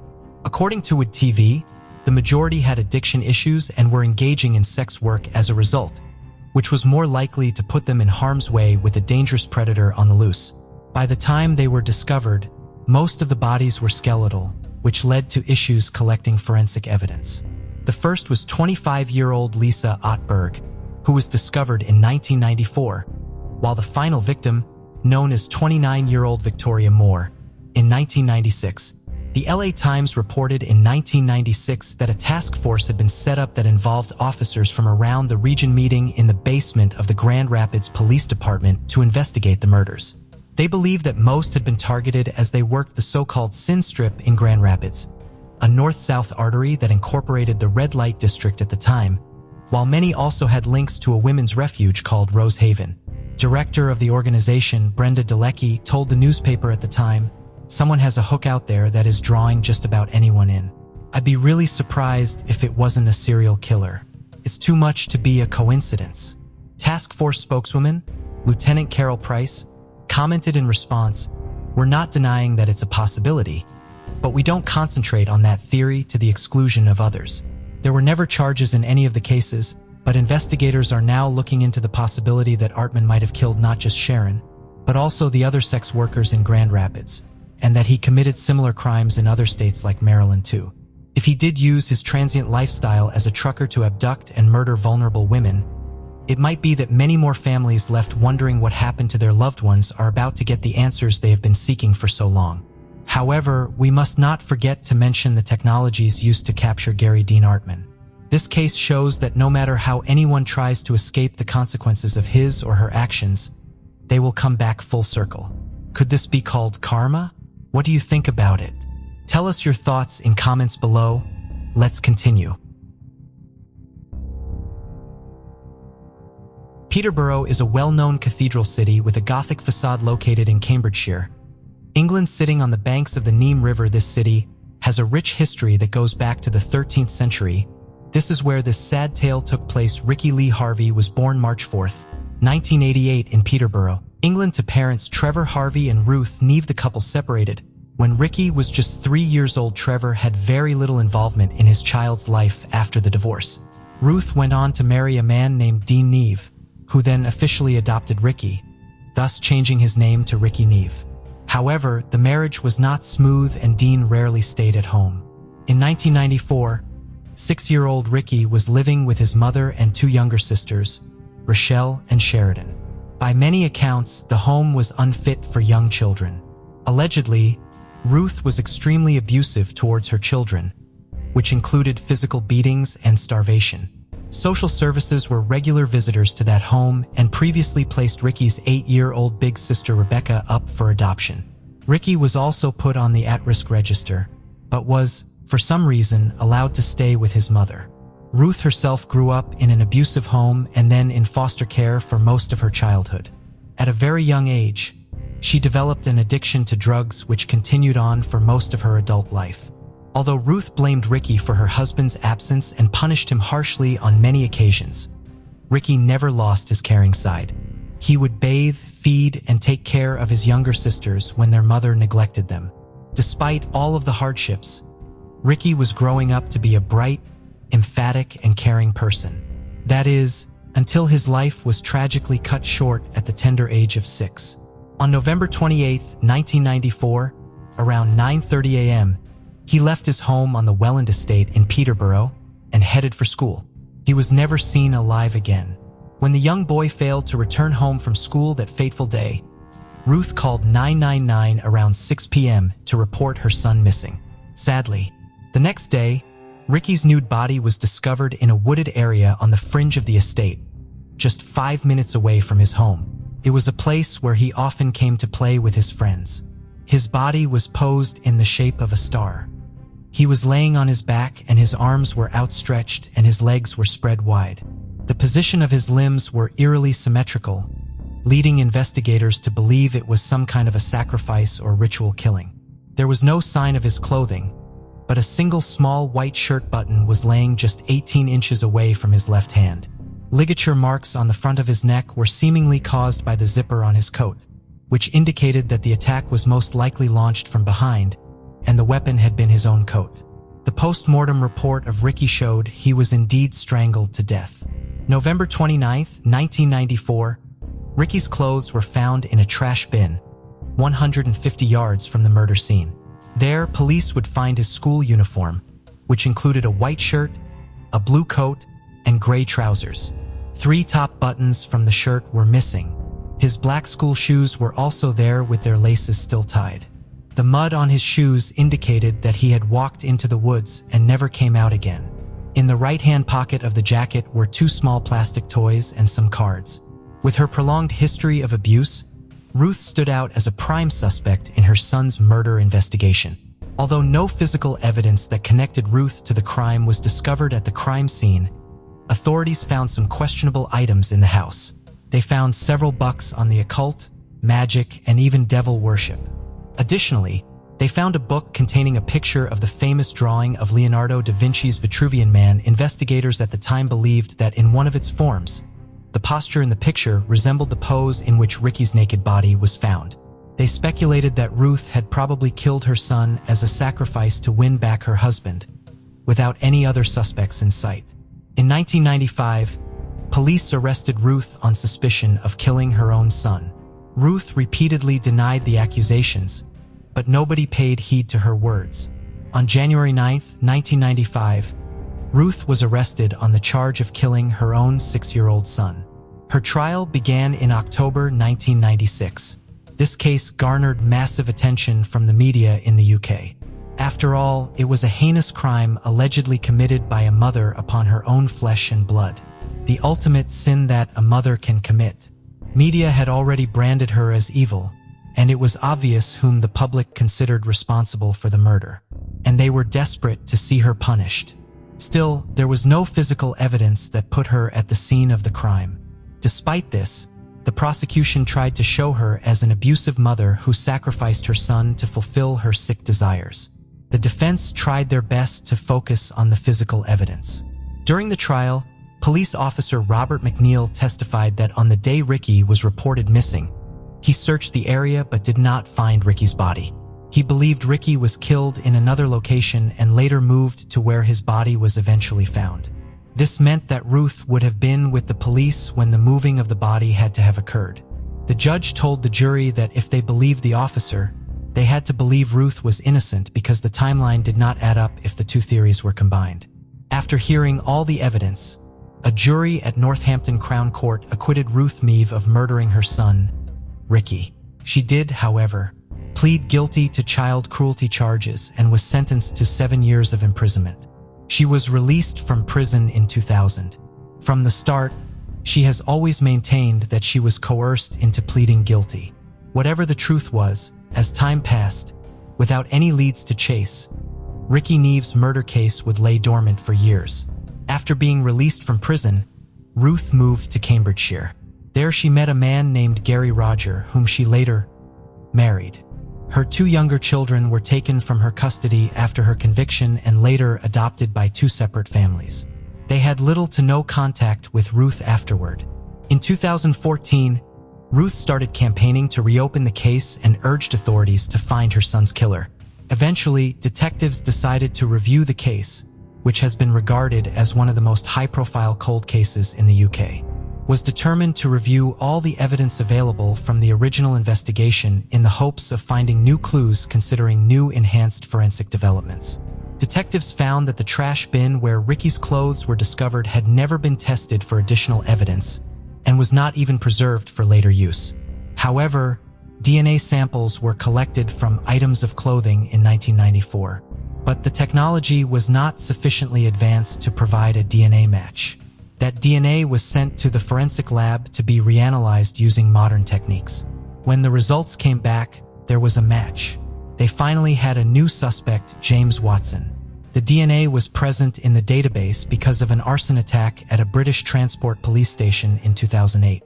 In fact, he was a serial offender who often committed crimes for the thrill of it.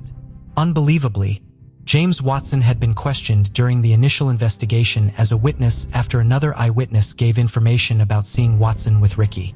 During questioning, the then 13-year-old Watson stated that on the day that Ricky went missing, he saw Ricky around the middle of the day. He claimed that he had skipped school that day to visit his father, and despite not knowing Ricky, he had a brief exchange with him when little Ricky made the offhanded comment, "That's a big tractor, isn't it?" To which Watson replied, "That's not a tractor, that's a digger." However, he claimed to have never seen the boy again. Notably, in this whole ordeal, he never mentioned having physical contact with the 6-year-old schoolboy on the day of his disappearance. James Watson was born on April 1, 1981 in Welland Estate, England. Due to his unstable home condition, he was sent to a children's home early on in life. His father, James Watson Sr., was arrested and imprisoned for some unspecified charges. Watson never got along with his father anyway. Due to the constant abuse he received from him, he was doing well in the care of his foster mother until she got scared after seeing a shotgun in his hand, realizing that Watson was too much to handle. She arranged to send him away to Woodgate's Children's Home, just 20 miles from Peterborough. By 1993, the social services regarded him as a vulnerable child. That same year, he was accused of touching a 5-year-old boy inappropriately, but denied the allegations and no further action was taken. In 1994, 13-year-old Watson was still living in Woodgate Children's Home, near Ricky's house. In the coming years, He would rack up a lengthy list of strange behaviors and run-ins with authorities throughout his childhood and into adulthood. By the age of 13, he fantasized about strangling a kid, and even told his mother he had heard a news report on the radio about a boy being found strangled. This was just a few days prior to Ricky's murder. His mother simply said she hadn't heard about it and dismissed the incident. In January 1995, while at the children's home, Watson stole track signal detonators that give off a loud noise and laid them on a railway line. Watson later explained how much fun he had doing it, and he delighted in the notoriety. In August 2005, he stole police uniforms, important police equipment, and car keys from a police station and left them in a car. While asked to explain the reasoning, he said that a majority of his crimes had been to get arrested when his life was not going as planned. Then, for years later in January 2009, Watson again broke into a British transport police station and stole some items. He then set fire to the property store before absconding on a bicycle. Over the years, Watson had been responsible for countless burglaries, theft, and other criminal activities. But the string of offenses doesn't just end with stealing, burglarizing, or even arson attacks. Deep inside, Watson possessed sick sexual desires, which would showcase their symptoms from an early age. Watson's former girlfriend met him when he was just 15. Despite Watson identifying as gay, he formed a relationship with her. She described her horrible experience with him, saying that he used to bring a survival kit, which included a knife, when they went into the woods for sex. She added that towards the end, he would firmly hold her neck and try to choke her during intercourse, leaving marks on her throat. He became more and more forceful as time went on, almost reaching the point of strangulation. The manager of the children's home, where Watson was living between 1994 and 1995, found catalog magazines under his bed that had pictures of babies and toddlers, mostly wearing underwear. He also possessed an unhealthy interest in animals, which often resulted in the death of poor creatures. Despite having such a troublesome past, in all those years, authorities never set their focus on James Watson as a possible suspect for Ricky's murder until DNA evidence pointed to him. When detectives confronted Watson about the DNA on Ricky's clothes, he tried to explain the situation, saying he had picked Ricky up to help him see over a wooden fence at some diggers on a construction site, a detail that he conveniently forgot to mention in his original statement in 1994. However, investigators found that the fence was built years later and had not been there during the time of Ricky Neve's murder, further implicating Watson with his own lies. Although this is the evidence that, along with DNA, ultimately sealed his fate. Investigators started putting other pieces together in order to build a strong case. They found that after Ricky's murder, Watson kept newspaper clippings about the case and made numerous copies of them, probably fascinated and excited by his own actions. In April 2016, James Watson was arrested on suspicion of murder. He was later released on police bail and was sent to a bail hostel, which is an approved premises run by probation or volunteer services. He left the UK with a bail hostel companion to escape justice. He first traveled to Rotterdam, then France, and over the Pyrenees to Portugal. During this time, there are multiple pictures of him lounging on the beach, seemingly without a care in the world. From France, he contacted his sister, Claire Perna, who contacted the authorities. Eventually, he was arrested near the British Embassy in Lisbon. His trial began in January 2022 and lasted 11 weeks. During the trial, a heap of evidence was presented to the jury. The DNA evidence, his constant lies, the copied newspaper clippings, mud on the shoe, all pointing towards Watson. It was also argued by the prosecution that undigested food in Ricky's stomach suggested that he had been murdered within 2 hours of leaving home, around the time when the witness had seen Watson with Ricky. Finally, the jury found James Watson guilty on the murder of Ricky Neve, ending a 27-year mystery after 36 hours of deliberation. In late June 2022, he was sentenced to life in prison with a minimum of 15 years. The sentence reflected the fact that he was only 13 years of age when he committed the heinous crime. Ricky's mom Ruth has branded him pure evil, describing how the young boy's murder tore her family apart. Ricky's sister Rochelle said that the verdict was a victory and justice had finally been served after years. She was the one who successfully challenged the decision when prosecutors felt there was insufficient evidence to prosecute. She was part of a victim's right to review to get the decision reversed. Although in the end justice was served, the case is tragic in so many ways. A sweet young boy with a cheeky smile was brutally murdered by another child after suffering years of abuse at the hands of his own mother. The social services failed both boys. Everyone failed them. We can only find solace in the fact that James Watson will no longer be able to hurt anyone else. Our story unfolds in Brighton, New York, a charming suburban town nestled in Monroe County, near the southeastern border of Rochester. In 1952, Kathleen Schlosser entered the world into a blue-collar family in Mount Clemens, Michigan. Known as Kathy, she grew up amidst 6 siblings, characterized as a lively and affable blonde who was popular at her Michigan high school. It was there that she crossed paths with a boy who would profoundly impact her life. James Krausneck, a reserved, amiable, and athletic lad from a prominent local family, was just a year older. However, their romance didn't blossom until they both attended Western Michigan University. Despite their differing personalities and family backgrounds, love bloomed between them. They tied the knot in May 1974 in a church in Mount Clemens. By 1975, armed with Kathy's bachelor's degree and James's master's, the couple embarked on a new chapter, relocating to Fort Collins, Colorado. There, James would begin studying for his PhD at Colorado State. Although Kathy suffered a miscarriage, shortly after moving, she would give birth to the couple's only child, Sarah, a few years later. Jim finished his doctoral dissertation and began teaching at Lynchburg College in Virginia. He was known as Dr. Krausneck at Lynchburg, although he had never actually received his doctoral degree. His dissertation had been returned for revisions and Jim never bothered to resubmit his work.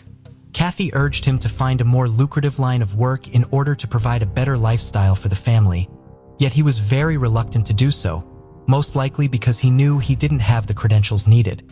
Desperate, he pressed for a salary increase, but his request was denied. Finally, he accepted the role of economist at Kodak and became part of the Kodak family in Kodak's heyday when it employed about 60,000 people. With the new high-paying job and some financial help from James' parents, the Krausnecks bought a new home on Del Rio Drive in the Rochester suburb of Brighton, New York, near the Kodak headquarters. After moving to the new house, Kathy enrolled Sarah in Queen of Peace Nursery School near their home and made a few friends there. She also enrolled Sarah in dance class. Although Kathy felt somewhat isolated at home during James' long work hours and Sarah's classes, she never complained. By early 1982, they had all the makings of the American dream. An adorable 3-year-old daughter, Sarah, a well-maintained house in the suburbs, and James' new high-paying job as an economist at Eastman Kodak. Nonetheless, trouble was still looming over their heads. Kodak officials were skeptical about James's PhD, as he delayed providing evidence of the degree he received. This, combined with other work pressure, made him distant from home. Kathy told friends that he would often come home from work angry and short-tempered. The couple had been having troubles for some time. Kathy was reportedly distraught because he lied about finishing his PhD. This had been the cause of much of the turmoil in their relationship. She had even discussed taking Sarah and going back to their hometown. However, no domestic violence was ever reported. Sadly, tragedy would soon strike the Krausneck family. On the morning of February 19, 1982, just 6 months after moving into the new house, officers of the Brighton Police Department responded to a 911 call made. James Krausneck came back home from his work to find his 29-year-old wife, Kathy's lifeless body huddled in bed in a bedroom upstairs while their 3-and-a-half-year-old daughter, Sarah, stared out of the window. After entering the house, the officers stepped into a gruesome crime scene in the master bedroom. Kathy was lying in a pool of blood in her own bed with a long-handled axe embedded in her skull. The murder weapon was taken from the couple's garage, which was unlocked. Sarah was home with her mother all day, but wasn't harmed in any way. When police questioned James about his whereabouts that day, he explained that his wife and daughter were sleeping peacefully when he left for work at around 6:30 a.m. that morning. He stated that he returned home at 5 p.m. Upon discovering his wife's body, he claimed he grabbed his daughter and got out of the house, running to a neighbor's house to call for help. When young Sarah was questioned, she said she saw a bad man, but her father refused to let her talk to the investigators any further. Not many clues were left of the crime scene. There were signs of a burglary, but the investigators felt that there was something off about the scene. A window was discovered broken.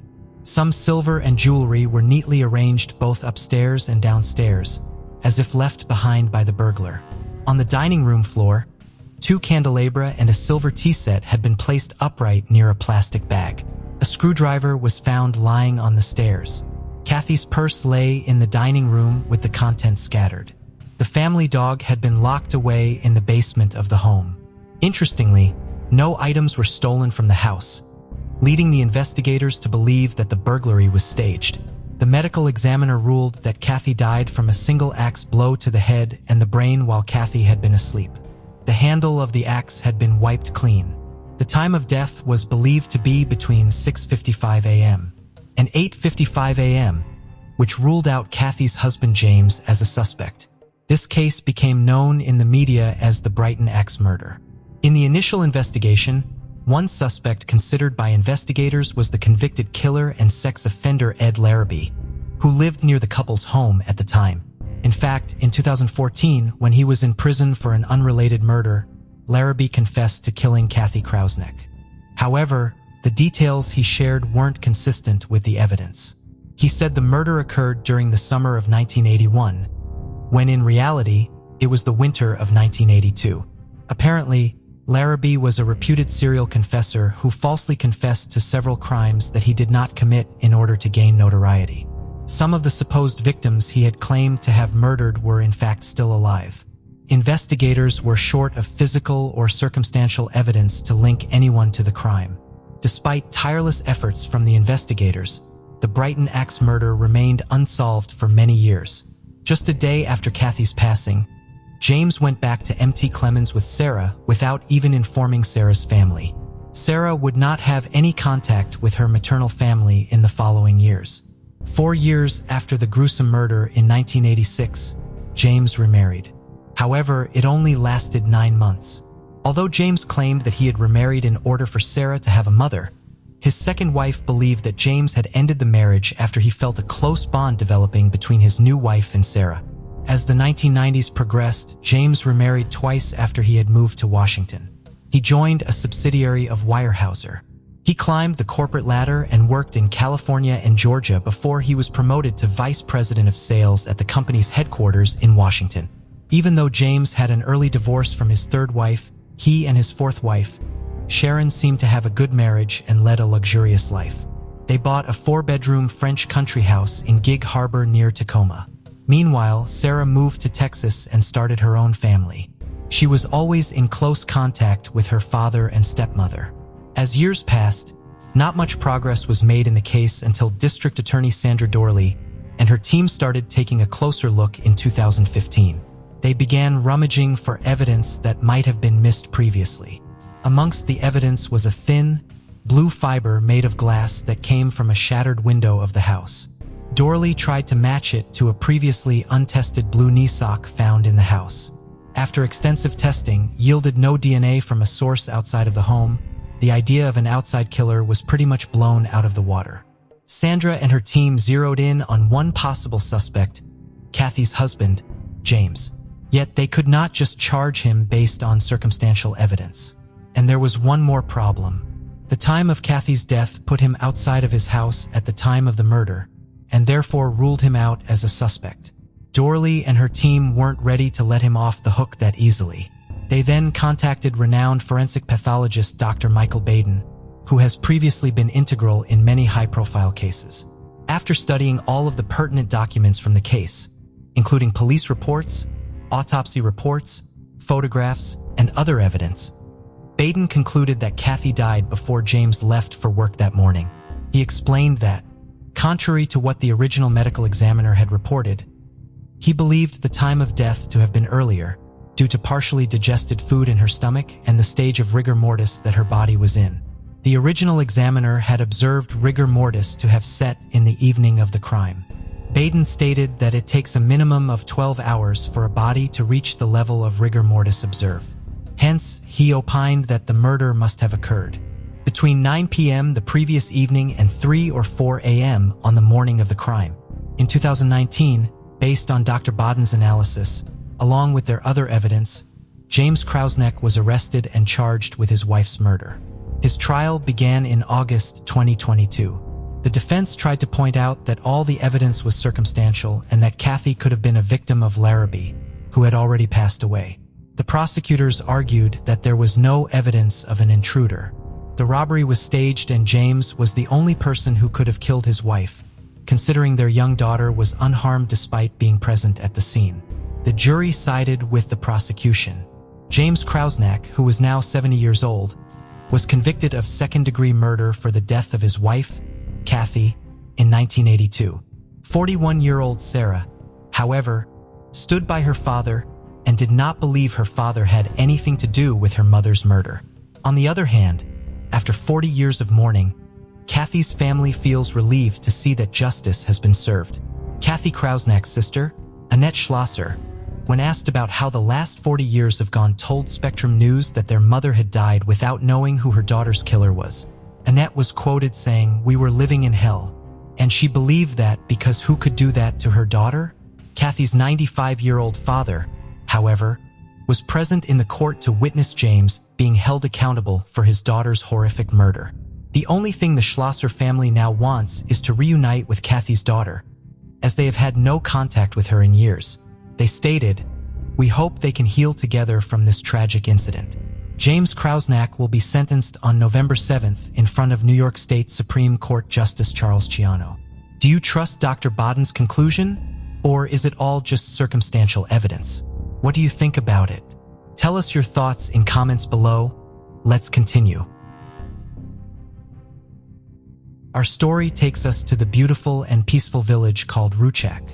Rouchac is a village and civil parish in the Wyre Forest district of Worcestershire, England. This is where Brenda lived before she met and married David Venables. Apart from a light industrial estate, Rouchac has 58 residential properties and a population of only about 124 people. The church stands on top of a bank and has a panoramic view. Nothing much ever happened here. Kempsey is a village and civil parish in the Malvern Hills district in the county of Worcestershire.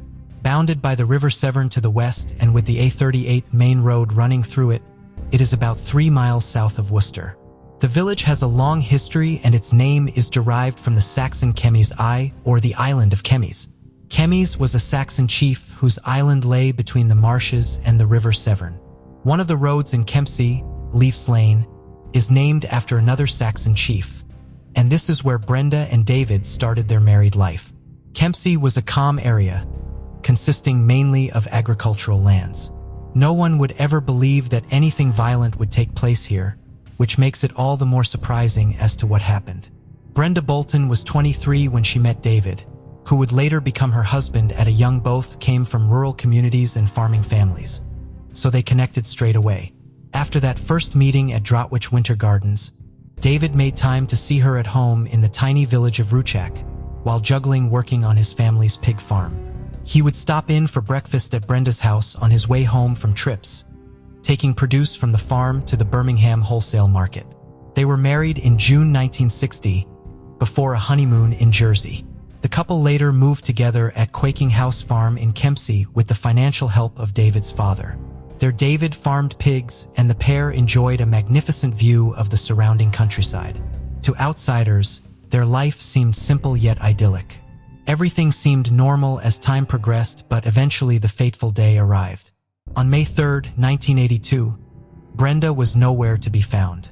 David searched extensively throughout his home and the surrounding areas, but finally filed a missing person report the following day. The village of Kempsey was soon overrun as the search for Brenda got underway. West Mercia police used a helicopter to help aid with the search. Tracker dogs were used to check farm buildings and abandoned properties, but no trace of her was found. There was a lot of speculation and many things were put forward, but most of them turned out to be just rumors. A lot of people heard rumors that she might be under the M5 motorway, which was being built during her disappearance. The police search lasted 2 or 3 weeks, covering a 4 or 5 mile area around Kempsey, up to the M50 motorway, including David's own 9 acres of land. There was a great deal of police presence in the area, searching everywhere to see if there was anything that would lead to finding Brenda. They cut back all the growth in the ditches to see if there was anything in them, but no traces or evidence was found. After a while, with nothing being found, the case went cold due to no fresh leads for the police to follow. For almost 40 years, Brenda's family was left without a single answer about what happened to her. Vicki Jennings, a friend of the couple, later recounted David not being overly concerned and that he didn't appear to actively partake in the search for his wife.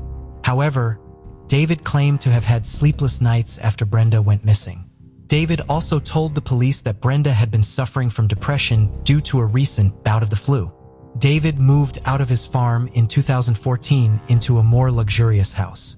The new owners of his old property lived there happily until July 2019. Then one day, the new owners wanted their septic tank serviced and cleaned out. When the servicing began, it was a spine-chilling sight for everyone as they discovered a lump of hair, a human skull, a pelvis, and thigh bones.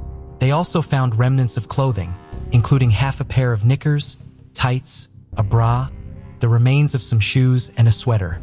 At the time of the discovery, a search was ongoing just 7 miles away for a state agent, but police found no link between the remains and Ms. Lamplew. It took over a year until detectives announced the bones had formerly been identified as those of Brenda's. David, who was then 88, was charged with the murder of Brenda. The police searched for hours in the garden and the garage. Although the owner moved in recently, he had a lot of stuff with him due to the massive size of the property. Many of the neighbors recall that the missing Brenda Venables case was the most discussed in their village many years ago. The neighbors always perceived David as the non-interactive quiet man, but no one expected his silence to hold the details of a gruesome murder. During David's trial, details of his double life were revealed. Investigators discovered that he had been in a long-term on-off relationship with Lorraine, who was his mother's nurse. During the investigation after Brenda's disappearance, 1984 Lorraine Stiles gave a few statements about David. In those she said, "He seemed quite composed and suddenly told me his wife had disappeared the night before." Lorraine claimed to be shocked at how calm he was when Brenda disappeared. During police interrogations, David tried to prove his innocence by claiming Fred West, a serial killer, could have been responsible for killing his spouse. But the possibility of Fred killing Brenda and putting her in a septic tank on her own property seemed too unrealistic to the authorities. David's lawyers tried to defend him by claiming that it would be absolute madness for him to have hidden his wife's body so close to their marital home. Although the prosecutors claimed Mr. David as the murderer, defense barrister Timothy Honham questioned why David would sell his property if he knew his wife's body was in the septic tank. Timothy Hannum also stated David got his septic tank cleaned on more than one occasion. Timothy asked for a fair verdict of not guilty, suggesting that there was not sufficient evidence to convict David, but only assumptions mixed with guesswork and speculation. He also said the possibility of suicide should also be taken into consideration as the septic tank was the closest to Brenda's house. But there was one major flaw with that claim, as the lid of the septic tank was perfectly concealed, and it was highly unlikely for a suicidal person to put the top back on before dying. David then claimed to have loved his wife Brenda very much, citing how active they were sexually. David even claimed the couple had intimate relations the night before her disappearance.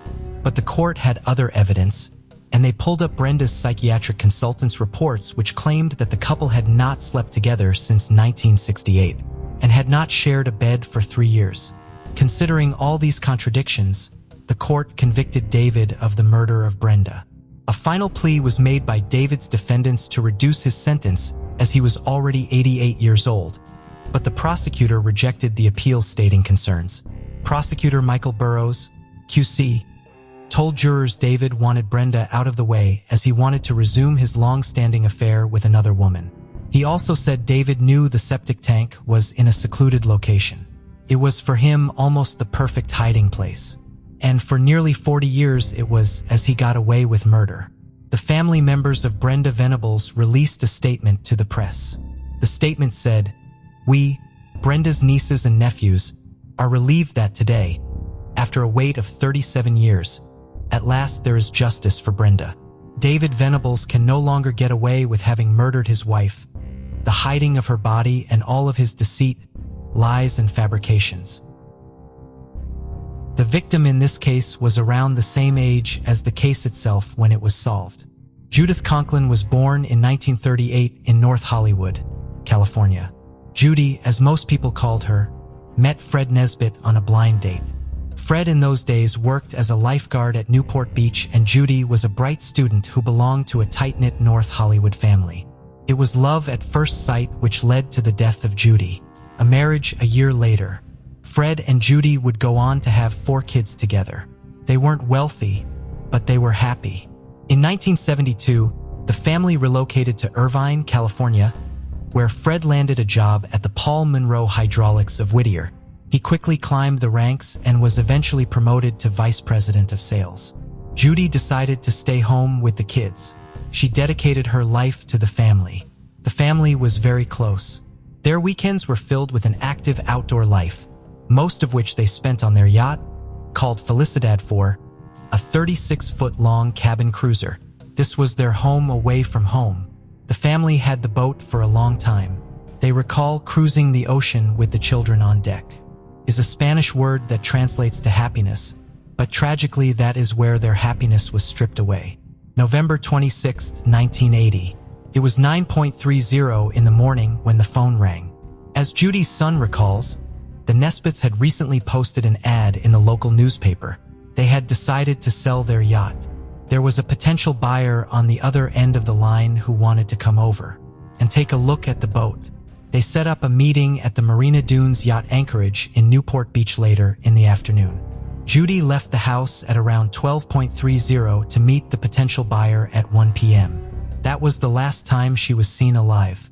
The children were home, enjoying the Thanksgiving break. As the sun began setting, their oldest was by now a bit worried. It was 7 p.m. when Fred made it back home. By then, Judy had been gone for more than 6 hours. He knew it wasn't like her to be gone for so long. Worried, he headed down to the marina to look for her. Fred thought maybe Judy might have stopped somewhere to pick up a few things, or maybe she wanted to spend some time on the boat before they sold it. Felicidad IV did pack a lot of memories for the family, and letting it go must have been hard for her. Fred walked down to the boat, but the door was locked. Fred unlocked the door and entered. He then headed towards the front of the boat. He found her there in the sleeping quarters, but to his horror, she was sprawled on the floor covered in blood. She was motionless and unresponsive. Fred frantically tried to feel for her pulse. His own pulse was racing. He could not tell if it was already too late or if she still had a chance. He screamed at the top of his lungs, and thankfully someone heard him. They called an ambulance, but it was in fact too late. The post-mortem report said that she had been violently attacked. There were signs that she was struck in the head 3 times with a heavy blunt object. There were signs of a struggle. As the detectives visualized the events, it was apparent that Judy had fought for her life, but her efforts to get away from her attacker were thwarted when he pulled out a small caliber gun and shot her in the head point blank. The only things that were missing were Judy's credit cards, checkbook, and some cash. The yacht was not looted, possibly because the attacker needed to flee quickly after the murder. Judy had no signs of sexual assault. Deal gone wrong. That seemed to be the most plausible scenario. Presumably there had been some sort of argument about the selling of the yacht which triggered the assault and subsequent murder. They started questioning residents and people who were present in the area during the time of the attack. The suspect wasn't exactly as covert as he should have been. Police were able to get a detailed sketch of the murderer from eyewitnesses. A woman who owned a boat docked near Felicidad IV. She claimed to have seen the man up close. That day she had called in a maintenance worker at noon to work on her boat. She mistook the suspect for the serviceman and talked to him for a while, inquiring if he was the man appointed to service her boat. The man said no as he waited for Judy at Newport Beach. She even saw Judy walk over to him and then walk to the boat together. As she even heard someone screaming, but she didn't think too much about it until she heard the screaming again, followed by a loud sound which sounded like a gunshot. She wasn't the only one who heard it. There were many people in the area that day, and the bay was filled with yachts. There was no way to know where the screams came from. No one alerted the police, and no one suspected that what they heard was someone being murdered. Ruth spotted the suspect walking towards the parking lot, and then, shortly after, returning to Felicidad 4. He was calm and nonchalant enough not to raise any concerns. He left shortly after. Everyone knew that had to have been the man who killed Judy. Police took Ruth in to help create a sketch of the suspect. He was described as a white man in his mid-30s with a medium build. He was wearing a pair of aviator sunglasses, a tan jacket and brown trousers. He was well-groomed with neat short hair. Unfortunately, it was a description that matched a lot of people in the area. Many people submitted tips based on the sketch, but none turned out to be fruitful. Police had gathered evidence and fingerprints from the crime scene, but unfortunately that would not be very useful either. The Nesbitt family had hosted a party on the yacht shortly before the incident, so there were several sets of fingerprints on the boat. The main evidence they had was an unidentified brown hair. Police went on to investigate Judy's background and question Fred's colleagues. Everything checked out, and the Nesbitts had maintained a good reputation in the neighborhood and had no enemies. Police continued flipping through the case files to see if there were any similar incidents. They zeroed in on a so-called wanted rapist who had been notorious in the San Francisco area. There were about 6 cases that were almost identical to this one. A man had raped women after making appointments with them to show him boats for sale, but none of them were killed, and of course Judy had not been raped. This lead seemed to be promising, yet when he was called in for questioning he had an airtight alibi proving that he was nowhere. Near Newport Beach, when the crime took place, he was ruled out as a suspect. The case was going nowhere, and all leads led to dead ends. With more than 200 cases of unsolved murders in Orange County, the Judy Nesbitt case was just one of many. Yet, the police never gave up, nor did the Nesbitt family. In 2002, investigators obtained DNA from the root of the hair. This was entered into the FBI database, but unfortunately, the DNA didn't match anyone. Yet again, they read a dead end. The evidence was locked up and assigned a case number among many others. 16 years later, in 2018, the DNA was sent out for processing again, this time using brand new techniques and technology. Green Laboratories began processing the DNA using a new extraction technique to expand the DNA profile. This case would go down in history as the first case that used this technology to identify a murderer in the United States. There was a match. The Newport police finally closed the case after 41 years on the 9th of August, 2021.